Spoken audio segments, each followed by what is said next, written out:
हर मनुष्य के मोक्ष की प्राप्ति के लिए ज्ञान और कर्म बेहद महत्वपूर्ण माना जाता है।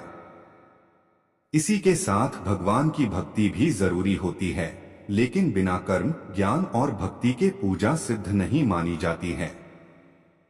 पूजा पाठ करना बहुत ही सुंदर और पवित्र भाव होता है। इससे व्यक्ति के ऊपर ईश्वर की कृपा बनी रहती है और आंतरिक शांति भी मिलती है। अगर व्यक्ति सच्चे मन से ईश्वर की प्रार्थना करता है तो उसके जीवन में कठिनाइयां जरूर आती हैं, क्योंकि ईश्वर उन्हीं की परीक्षा लेता है जिससे वह सबसे ज्यादा प्रेम करता है। पूजा पाठ एक कर्म भी माना जाता है जिसका समुचित फल व्यक्ति को समय के अनुसार मिलता है। लेकिन क्या आपने कभी सोचा है कि जो व्यक्ति ईश्वर की सच्चे मन से पूजा करता है वह परेशान रहता है, वहीं दूसरी तरफ बिना पूजा पाठ किए लोगों के जीवन में सुख समृद्धि का आगमन होता है। आखिर ऐसा क्यों होता है? आइए इस लेख में पंडित अरविंद त्रिपाठी से विस्तार से जानते हैं।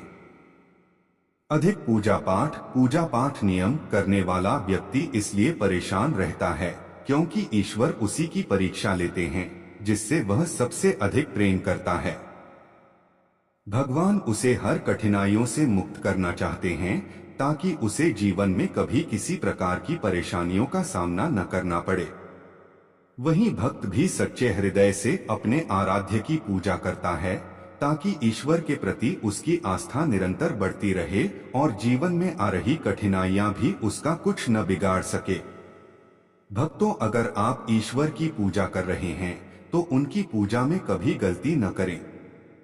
कभी कभी ऐसा होता है कि हम कई बार पूजा पाठ करने के दौरान छोटी छोटी गलती कर देते हैं जिससे हमें मुश्किलों का सामना करना पड़ जाता है। लेकिन भगवान कभी भक्त का नियम नहीं देखते हैं कि वह किसी विधि और नियम से पूजा कर रहा है। वह तो बस यही चाहते हैं कि भक्त श्रद्धा भाव से उनको याद करें। ईश्वर एक शक्ति और भाव है। उसी भक्त पर ईश्वर की कृपा होती है जो सरल, श्रद्धा और अपंत्व का जीवन जीते हैं। ईश्वर की सच्चे मन और श्रद्धा भाव से पूजा करें और यहाँ बताई गई बातों पर विशेष ध्यान दें। और अगर हमारी स्टोरीज से जुड़े आपके कुछ सवाल हैं तो वो आप हमें आर्टिकल के नीचे दिए कमेंट बॉक्स में बताएं। हम आप तक सही जानकारी पहुंचाने का प्रयास करते रहेंगे। अगर आपको ये स्टोरी अच्छी लगी है तो इसे शेयर जरूर करें। ऐसी ही अन्य स्टोरी पढ़ने के लिए जुड़ी रहें हर जिंदगी से।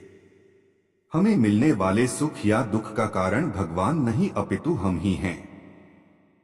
हमारे कर्म ही हमें सुख दुख देते हैं।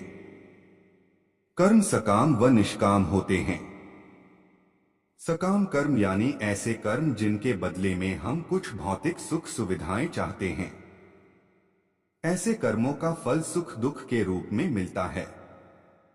निष्काम कर्म वह हैं जिनके बदले हम केवल भगवान को प्राप्त करना चाहते हैं। ऐसे कर्मों का फल भगवत प्राप्ति के रूप में मिलता है। अब बात आती है कि ज्यादा पूजा पाठ करने वाले ही दुखी क्यों रहते हैं।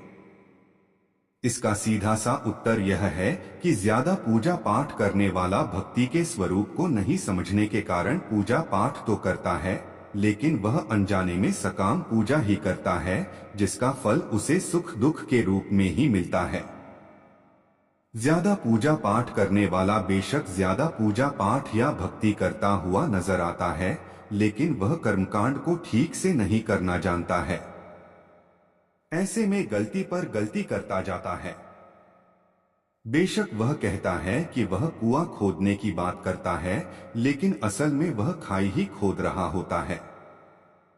वह यह तो कहता है कि वह बहुत सारी दुनिया भर की पूजा पाठ या मेहनत कर रहा है लेकिन असल में तो वह अपनी मेहनत बेकार ही कर रहा होता है।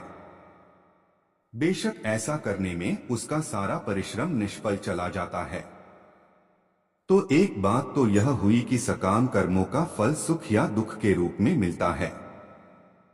हो सकता है कि उसके पूर्व कर्मों की वजह से उसकी जिंदगी में दुख बहुत लिखे हों और पूजा पाठ से बेशक कम हुए हों, लेकिन फिर भी आप यही सोच रहे हो कि भगवान हमें इतनी पूजा पाठ के बाद भी दुख ही दे रहे हों।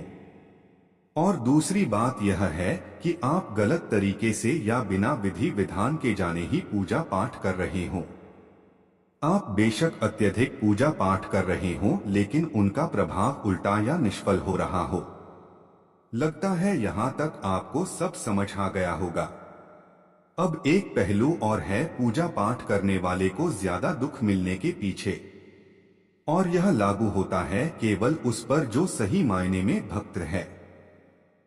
यह पहलू ही विशेष है। इसलिए इसके लिए आप एक बार फिर से यह जान लीजिए कि भक्ति क्या है और भक्त कौन है। संध्यावंदन, योग, ध्यान, तंत्र, ज्ञान, कर्म के जैसे ही भक्ति भी मुक्ति का एक मार्ग है। भक्ति भी कई प्रकार की होती है। इसमें श्रवण, भजन, कीर्तन, नाम जपस्मरण, मंत्र जप, पाद सेवन, अर्चन, वंदन, दास्य, सख्य, पूजा, आरती, प्रार्थना, सत्संग आदि शामिल हैं। इसे नवधा भक्ति कहते हैं।